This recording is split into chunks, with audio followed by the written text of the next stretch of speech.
abençoados com a música, com a banda, com a time aqui que está louvando ao Senhor. Quantos irmãos têm sido abençoados cada domingo? Amém?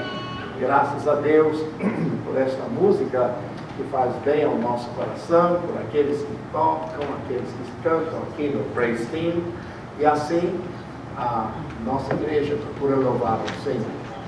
Nós gostamos muito que os irmãos cantem. Portanto, se você faz solo, você canta, fale com o pastor, porque eu gosto muito de ter a participação de pessoas cantando no culto, faz muito bem aos nossos corações. Assim como fez o irmão Javier nesta manhã, outros Deus pode usar também para louvar o seu santo nome. Eu quero que os irmãos abram suas Bíblias em João 14, de 1 a 15.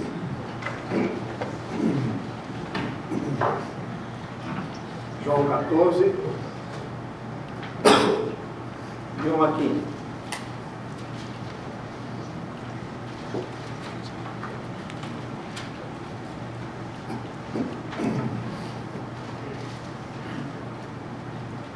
O Evangelho de João, como os irmãos sabem, é um evangelho que focaliza Jesus como Filho de Deus.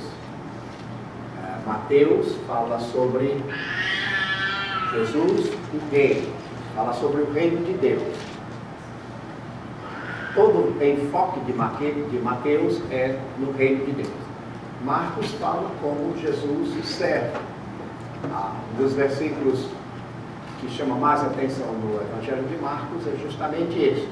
O Filho do Homem veio para servir e dar a sua vida em resgate de muitos. Isto é, Jesus como servo, ele não veio para ser servido, mas para servir. Lucas é médico, então ele apresenta a humanidade de Jesus, o lado humano de Jesus. Então o versículo de Lucas, que ele usa muito, a expressão que ele usa muito, qual é? O Filho do Homem.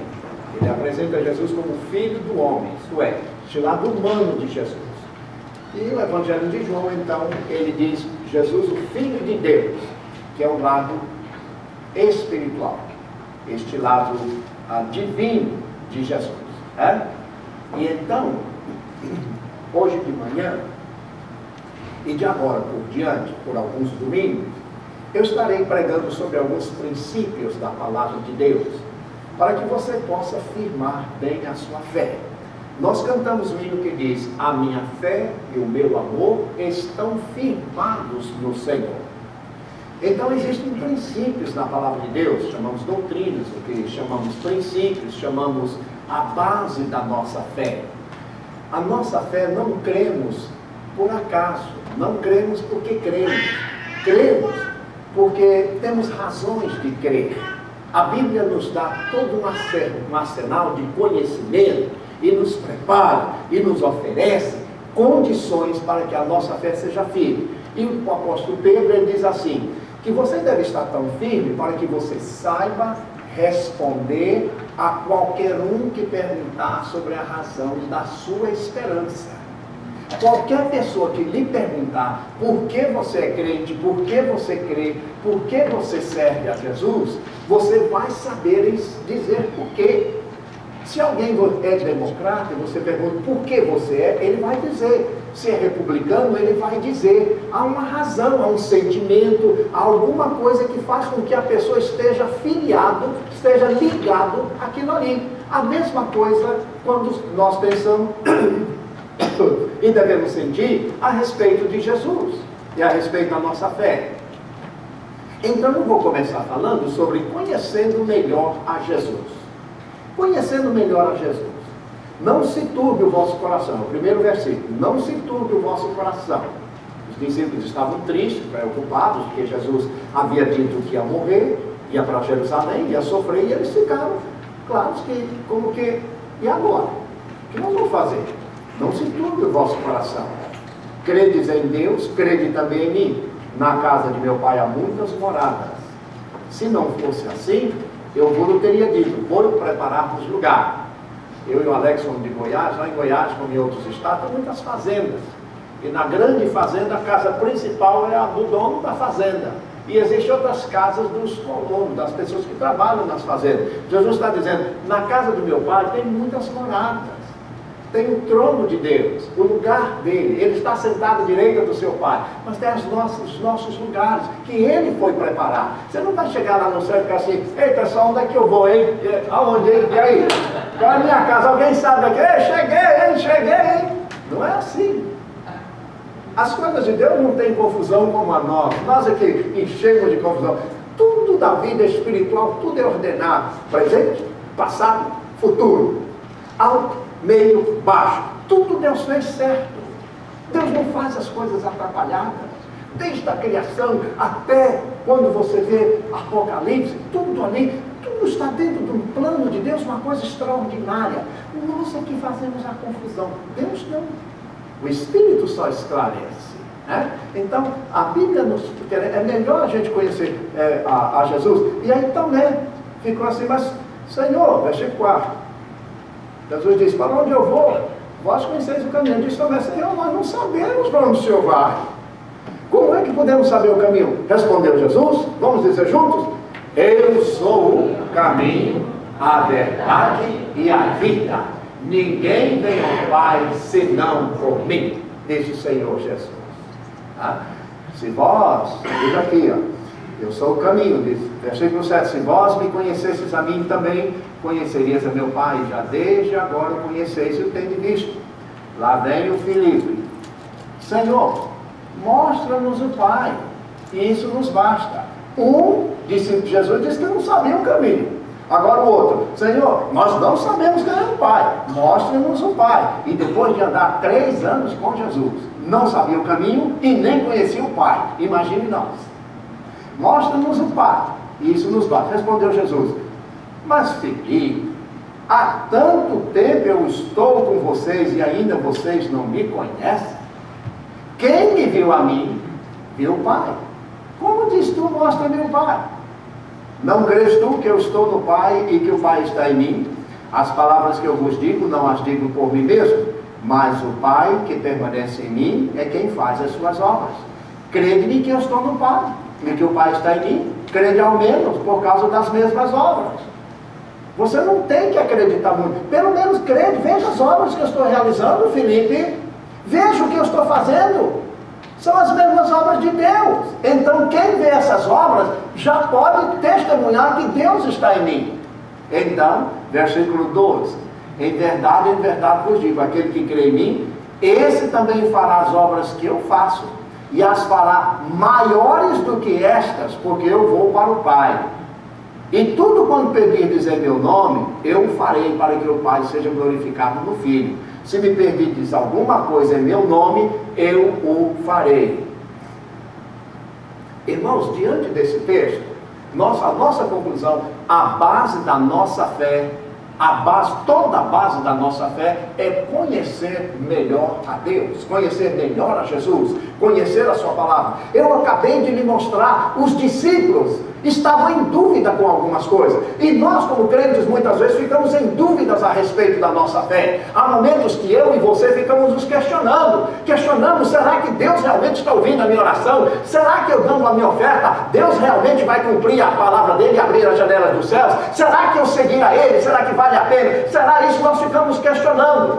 Isso faz parte da natureza humana, porque nós conhecemos pouco o Pai. Nós não conhecemos muito a respeito de Jesus, mas à medida que vamos conhecendo, vamos nos familiarizando com o Senhor, à medida que a palavra de Deus vai sendo revelada, então a nossa fé vai tendo consistência. O que cremos deixa de ser vazio para ser algo sólido. Eu sei em quem tenho crido e estou certo que Ele é poderoso para guardar o meu tesouro até o dia final. Você não crê apenas porque o pastor pregou. Você não crê apenas porque é batista, ou porque é isto, ou porque é aquilo. Você crê porque a palavra de Deus lhe ensina assim. Porque a palavra de Deus lhe revela dessa maneira. Você precisa conhecer a pessoa de Jesus. Conhecê-lo bem significa, primeiro, reconhecer que você é um pecador e que somente pela misericórdia de Deus, eu e você somos salvos e vamos para o céu. Eu não vou para o céu, você não vai para o céu porque você merece, mas porque Cristo garantiu este merecimento através da sua morte, do seu sofrimento na cruz. Você precisa entender que arrepender dos seus pecados significa dar uma meia volta. Metonímia do grego é você andar assim, de repente você volta e você começa a andar noutra direção. Isto é arrependimento, é começar de novo. É o que a Bíblia diz: se alguém está em Cristo, nova criatura é. As coisas velhas já passaram, tudo se fez novo. Por isso que não se concebe uma pessoa ser crente, dizer que é crente e viver a vida do passado, viver a vida atrás, viver como se nada tivesse acontecido na sua vida. Onde está a pessoa de Jesus? Onde está o sacrifício dele? Onde está a renovação que ele promete na sua vida, no momento que você entrega o seu coração a ele? Então você precisa conhecê-lo, porque quando você o conhece, você vai perceber que esse arrependimento vai levá-lo a uma vida nova, a uma vida diferente. Um novo cântico vai estar na sua boca, uma alegria no seu coração. Ainda que você ande pelo vale da sombra da morte, você não temerá mal algum, porque ele estará com você. É a verdade do conhecimento, mas não somente isso. Além de arrepender, você precisa, pela fé, orar ao Senhor Jesus e dizer a Ele: Senhor Jesus, eu coloco a minha vida nas tuas mãos. Eu quero entregar o controle da minha vontade na tua mão. Não é somente aceitá-lo pela fé, confessar a Ele os pecados, arrepender, mas é preciso ir um pouquinho mais além. Senhor, eu coloco a minha vida, o controle de tudo nas suas mãos. O Senhor vai mostrar para mim. Então, daí, como servos de Deus, como crentes em Cristo, nós passamos a viver uma vida segundo a vontade de Deus, segundo os propósitos de Deus. Por isso que Paulo dizia: não mais eu, mas Cristo vive em mim. Não é a minha vontade, não é o que eu penso, não é o que eu acho, mas é o que Cristo ensina na sua palavra. É o que a Bíblia me orienta. E não adianta querer pular fora, porque não vai adiantar. A sua fé será furada. A fé firme e inabalável é aquela que começa quando nós conhecemos de perto o Senhor que dizemos professar. Há muitos crentes que entregam sua vida a Jesus. Há muita gente que começa a vida cristã, mas uma vida meio distanciada do Senhor. Não desenvolve a vida cristã. Por isso que Paulo, escrevendo aos Coríntios, ele disse: eu dei leite para vocês beber. Eu não dei comida sólida, isto é, eu não estou entrando na verdadeira profundeza da palavra de Deus. Eu sou só nos rudimentos, nas coisas simples, porque vocês não são capazes de entender e de assimilar a verdade, porque vocês são bebês espiritualmente falando. Tem crente que é bebê espiritualmente, tem 200 anos de igreja, a quilometragem está rodada, mas continua neném espiritualmente, não cresce espiritualmente. E você sabe quando uma pessoa não cresce espiritualmente e é bebê espiritual, quando a vida cristã dele é assim. Ele está perdido, é levado pelos ventos de doutrina, como diz Tiago. Para cá, alguém diz uma coisa, ele, é isso aqui. Alguém vem lá, prega mais alto, ele vai para cá. O outro lá canta um hino, que vai para esse lado. Que fé é esta? Que convicção é esta? Que Senhor é este que não lhe dá direção? Deus não age assim na minha vida e na sua vida? Quando ele falou a Paulo, Saulo de Tarso estava lá, sozinho, sentado, cego, sem poder fazer nada. O Espírito do Senhor chamou Ananias e disse: vá à rua direita, e ali tem um homem que está ali esperando. Ele chama Saulo. Mas Senhor, esse é um perseguidor daqueles. Ele vai ser um apóstolo. Mas Senhor, esse homem, eu conheço a fama dele, eu vou usá-lo. Mas Senhor, ele será uma bênção nas minhas mãos. Veja que Deus deu a direção certinha. Deus não disse: Ananias, saia por aí, se vira, cara, você vai achar o pobre do Saulo. Deus disse: a rua direita. Deus nunca te dá uma direção assim atrapalhada. Deus nunca vai dizer a você: vá, ande por aí, você vai encontrar. Deus vai dizer: faça isto. é aquilo outro, porque o seu espírito trabalha assim. Você vai saber a direção de Deus. Você está ali buscando um trabalho, você não sabe. Hoje eu estava conversando com o Emerson sobre isso. Agora de manhã, estávamos orando, agradecendo a Deus o trabalho, não foi? E eu me lembro que nós estávamos orando pelo trabalho. E o Emerson me disse uma coisa hoje. Ele disse: pastor, eu já havia decidido no meu coração deixar aquele trabalho, porque eu queria honrar o Senhor vindo à igreja no dia do Senhor. Eu ia perder o meu trabalho. E naquela semana Deus me mostrou outra coisa. Quando você honra o Senhor, quando você coloca a sua perda, aparentemente perda, Deus vai honrar a sua fé e Deus não vai lhe deixar a míngua, porque se Ele fizer isso, eu deixo de ser pastor. Fui moço, hoje sou velho, dizia Davi. Nunca vi o justo desamparado, nem a sua descendência mendigar o pão. Nunca. Então isto é conhecer o Senhor, isto é conhecer a Jesus, isto é conhecer a sua palavra. Isto é nós abrirmos a nossa mente e coração para saber que não estamos sozinhos, que a nossa fé não é vazia, que o que nós cremos tem sentido sim, porque é uma fé solidificada na palavra de Deus. Por isso que a Bíblia é a nossa regra de fé e prática. Por isso que o livro santo é aquele livro que nos orienta. Então, o que é que eu e você precisamos fazer? Nesse conhecimento, crescer espiritualmente. Não ficar ali bebezinho eternamente, mas crescer. E como você vai crescer? No conhecimento da palavra, no conhecimento do Senhor, descobrindo na palavra de Deus o que você precisa fazer para ter a sua fé fortificada e não ficar raquítico espiritualmente, não ficar anêmico.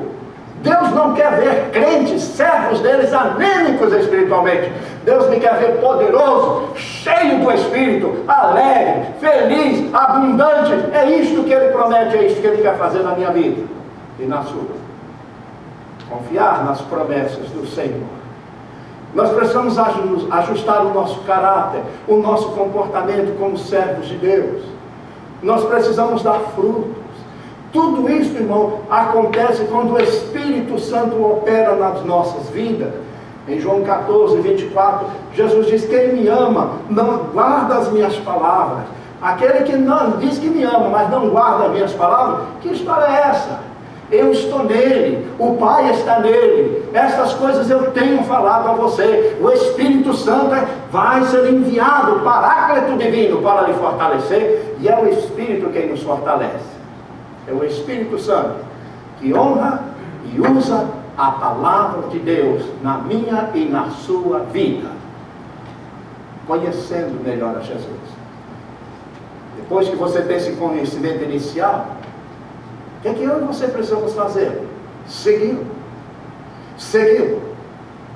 Antes da invenção aí do GPS, era um problema a gente perguntar: onde você mora? Ah, eu moro em tal lugar. Ah, você vai por ali e tem um prédio, e depois você passa por detrás daquele prédio, tem uma chácarazinha, um galinheiro ali, você passa no meio, tal, até chegar, e era aquela confusão. Hoje não existe mais isso. Você coloca ali no GPS, vai dirigindo, e a vozinha daquela mulher vai levando você para chegar lá. Leva você em tudo quanto é lugar. Uma voz que você nem conhece, você nunca ouviu, você nem tem ideia quem está falando com você, e você vai ouvindo aquela voz. Oh, irmãos, que coisa interessante. Aqui está o GPS de Deus, está aqui, ó. É só você colocar no seu carro e na sua vida, e Deus vai te levar no lugar que Ele quer que você vá. Mas precisamos conhecer a sua palavra, e conhecer a palavra significa segui-lo. Seguir. Mostrarei o meu caminho a você. É o que Deus fala. Ele diz: eu sou o caminho, eu sou a verdade, eu sou a vida. Irmãos, Jesus não disse: eu vou lhe mostrar, Ele não disse, eu vou te dar um mapa. Ele não disse, olha, eu vou te dizer o rumo. Ele disse, eu sou o caminho. Ele é o caminho. Conhecer a Deus significa a gente conhecer este caminho. Veja que coisa extraordinária. Ali estava Abraão, em Ur dos Caldeus, lá na pequenininha cidade de Ur, hoje, ali onde está o Irã. E Deus então chega para Abraão e diz, sai da sua terra, da sua parentela, e você vai para um lugar que eu vou lhe mostrar. Pela fé, Deus já estava mostrando a terra de Canaã para Abraão. Abraão, pega a sua mochila, todo mundo, e lá vai. Todo mundo, até Expresso Canela. Tinha carro, avião, navio, nada. Andando. Deus indicou um caminho. Ele é o caminho, e ele disse a Abraão, você vai. E Abraão foi. Não errou o caminho, não errou de lugar, porque quando Deus indica o caminho, e se Ele é o caminho, como é que vamos errar? E Abraão foi. E quando chegou naquele lugar, quando ele sentiu que estava no lugar de Deus, Deus revelou a ele, você está vendo este lugar? Eu darei a você em toda a sua descendência. Descendência, Senhor? Mas eu não tenho filhos. Só tenho aquele Eliezer, esse aqui é o meu servo. Ah, Abraão, mas eu tenho uma surpresa para você. E é claro, Sara, como qualquer mulher, estava escutando tudo ali detrás da porta. Escutando tudo detrás da porta. E o anjo veio e diz a Abraão, Sara vai te dar um filho. Sara disse, ele deve ter errado de endereço, não é possível. Tem nada a ver comigo.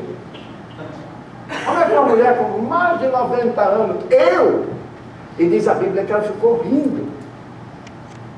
Mas a Bíblia diz uma coisa sobre Abraão, que quem conhece o caminho, quem conhece o Senhor, olha, veja a diferença. A Bíblia diz, Abraão creu.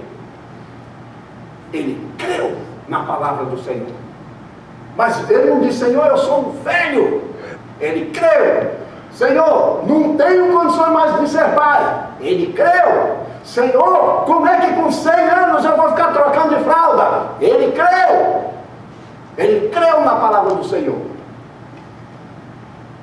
E aquilo que parecia impossível, naquela idade tão avançada, lá vem um neném da sua semente, da semente de Sara, Isaac, cumprindo o que Deus disse.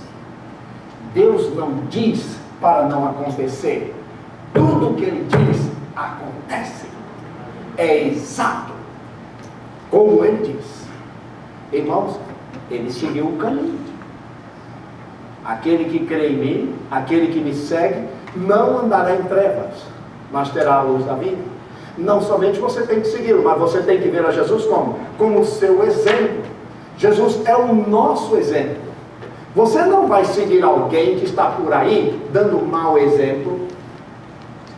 Nós costumamos dizer um para o outro, diga-me com quem andas e eu te direi quem tu és. Então eu vou te dizer, eu ando com Jesus. E o que sou? Sou um cristão, sou um crente verdadeiro, sou um servo de Deus, eu ando com Jesus. Mas com quem eu estou andando vai fazer toda a diferença. Ele é o exemplo para as nossas vidas, é Ele a quem nós devemos seguir. A Bíblia é a palavra do Senhor, é ela que nós vamos examinar, e a vontade de Deus é o nosso lema. Muita gente diz assim, mas pastor, qual é a vontade de Deus para a minha vida? Muitos crentes dizem, mas pastor, qual é a vontade de Deus para a minha vida? E muitas pessoas dizem, qual é a vontade de Deus para a minha vida? Talvez essa não seja a melhor maneira de dizer, mas dizer qual é a vontade de Deus, e eu vou ajustar a minha vida à vontade de Deus. Qual é a vontade dele? Senhor, eu quero saber qual é o teu propósito, qual é a tua vontade, e eu quero que a minha vida seja ajustada para cumprir o propósito da tua vontade. Irmãos, essa questão de vontade de Deus tem sido muito explorada em tudo quanto é lugar. E às vezes nós usamos aleatoriamente. Às vezes nós usamos sem pensar muito. Tomamos a decisão e aí então para justificar, a gente diz, nós tomamos, oramos tal, e a vontade de Deus a gente vai. Será mesmo? Será mesmo? Eu acho que às vezes nós precisamos parar para questionar um pouco sobre isso. Essa vontade de Deus. É a vontade de Deus? É realmente o que Deus... Você passou tempo em oração? Você buscou a mente do Senhor? Ou simplesmente está colocando aí como se fosse a vontade de Deus? Não vamos emprestar este dizer, vontade de Deus, e fazer aquilo uma coisa nossa. Mas vamos descobrir realmente se é o que Deus quer que eu faça. Porque quando Ele quer que eu faça, o que eu estou dizendo, se eu estou dizendo que é a vontade dEle, eu vou me dar bem. Deus não vai me dizer uma coisa para fazer e você se sair mal. Mas se você se sai mal, foi a vontade de Deus? Será que você realmente consultou ao Senhor? Será que você não ficou agoniado? Será que você não tomou uma decisão muito rápida e nem pensou naquilo que você devia fazer? Será que não foi um ímpeto seu, uma coisa do seu coração? E você simplesmente diz, o Senhor está me falando isso? É preciso estar junto dEle, conhecer Ele. Irmãos, eu tenho dado com os burros na minha vida com essa história de pensar que é a vontade de Deus, interpretá-la e vê-la como vontade de Deus, e não foi. Não foi. É preciso a gente ter um momento muito íntimo com Deus. Deus vai falando, Ele usa tantas circunstâncias para falar. Deus não vai lhe deixar quando você busca Ele. O texto diz, clama a mim e eu responder-te-ei. Quando eu clamo ao Senhor, eu peço ao Senhor, Ele vai me dizer o que eu devo fazer. Eu vou sentir de alguma maneira. Deus vai usar um irmão, Deus vai usar um texto bíblico, Deus vai usar um sermão, Deus vai usar algum expediente de ordem espiritual para alertar, para sacudir a minha mente e o meu coração. Eu não vou ficar no escuro. É a vontade de Deus que deve operar em nossas vidas. Portanto, descubra onde está o Senhor, onde está a sua vontade, porque Ele está tão perto muitas vezes. E eu gostaria de terminar nesta manhã, deixando ainda algumas ideias com os irmãos. Depois que você descobre quem é Jesus e o que Ele significa para a sua vida, você precisa aprender, e eu, algo muito importante, e que não é fácil: ser servo. Ser um servo de Deus. Normalmente nós falamos das pessoas, este irmão é um servo de Deus, esta irmã é uma serva de Deus.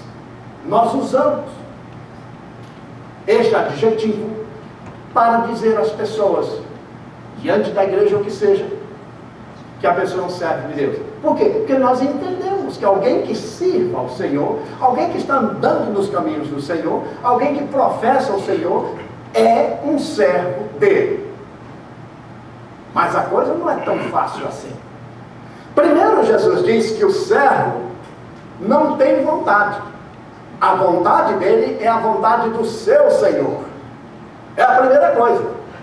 Se você não tem vontade, a sua vontade é a vontade de Deus, é a vontade de Jesus. Isso é ser servo. Você se lembra do apóstolo Pedro? Quando ele estava ali na casa de Cornélio, ele era um judeu, ele não comia carne de porco, ele não comia isso, não comia aquilo. Aí ele teve uma visão que apareceu um lençol cheio de animais impuros, que ele não comia. Ele olhou aquilo ali, misericórdia. E de repente veio uma voz: levanta, mata, não disse aí, e come. Ele era servo de Deus? O que ele tinha que fazer? Pedro não era apóstolo de Jesus? Não era um homem realmente do Senhor? O que ele tinha que fazer? Levantar, matar e comer. Sabe o que ele disse? De modo nenhum, Senhor. Primeira negativa, eu não, Senhor. Como é que ele chama Jesus de Senhor e diz para ele, não vou fazer? Ué, que servo é esse? Então você trabalha numa companhia, o seu patrão chama você, olha, eu quero que você faça isso. De modo nenhum, patrão. Poxa, meu cara, que conversa é essa? Como que você não vai fazer se você trabalha para mim? Você vai fazer, sim, senhor. Você nem discute, pode até não gostar, mas você vai fazer. Não faz como escravo, mas você é trabalhador. Você tem um contrato de trabalho. Então você respeita a autoridade, a hierarquia de alguém que diz a você o que tem que fazer. Aqui está o pastor Ricardo. Os que cantam não são os escravos dele, não são a mulher dele, mas os outros não. Os outros não. Ele diz, nós vamos fazer isso, nós vamos fazer aquilo, nós vamos fazer aquilo. Não, senhor pastor, nós vamos, não pode deixar nós saber. Que história é essa? Isso é o que nós chamamos de liderança. Se o Senhor é o meu líder, se o Senhor é a pessoa que está ali, eu sou o servo, eu tenho que fazer o que ele diz. Não é dizer, de modo nenhum, Senhor. Oxe, que confusão é essa? Como é que pode entender isso? Então ser servo não é tão fácil como eu e você pensamos. Agora vamos ver o exemplo de Jesus? Está lá em Filipenses, no capítulo 2, versículo 5 em diante. E tende em vós o mesmo sentimento que houve em Cristo Jesus, que sendo Deus, não usurpou ser igual a Deus, mas a si mesmo se humilhou, assumindo a forma de servo. E na sua forma de servo, isto é, reconhecendo que alguém, o Pai, Deus, estava acima dele, e reconhecendo na sua forma de servo, se humilhou até a morte, e morte de cruz. E diz o texto, pelo que o Senhor, de maneira maravilhosa, o levantou, o restituiu, o colocou no lugar maravilhoso. E Paulo diz, porque este nome é maravilhoso, ao nome dele se dobre todo o joelho nos céus e na terra, e toda língua confesse que ele é Senhor, para a glória de Deus Pai. Isto é ser servo. Jesus foi servo. Será que eu, irmão, temos sido esse servo de Deus, que não tem vontade? Jesus disse, olha pessoal, eu sou a videira, vocês são as varas, ele é a árvore, irmão, nós somos só os galhos, mas as igrejas estão cheias de quebra-galhos. Crente que quer viver a vida cristã nessa base, quebrando galho, não existe isso. Você tem que ser a vara, ele é a videira, ele é a árvore, nós somos as varas, nós somos os ramos, nós somos aqueles que temos que produzir os frutos. E é isso que Jesus diz, se você está ligado em mim, se você está comigo, se você recebe a seiva, se você recebe o Espírito, se você recebe a presença do meu Pai, você vai dar fruto, porque em mim toda videira é frutífera, mas sem mim nada podeis fazer. É o que o Senhor Jesus diz. Isto é conhecer a Jesus. Irmãos, Deus age através dos seus servos. Deus age através da minha vida e através da sua vida. Nós somos e dizemos ser seus servos. Ele vai nos usar. Ele vai nos usar para ir ao hospital, visitar alguém. Ele vai nos usar para orar por alguém que está deprimido. Ele vai me usar para abençoar uma pessoa que está em necessidade. Ele vai usar a minha vida para, de alguma maneira, trazer alegria a um adolescente. Ele vai me usar a minha vida para ajudar na minha casa. Ele vai usar a minha vida de alguma maneira, porque eu sou servo dele. E como servo, eu não tenho vontade, eu só faço aquilo que o meu Senhor quer. Feche os seus olhos. Este é o princípio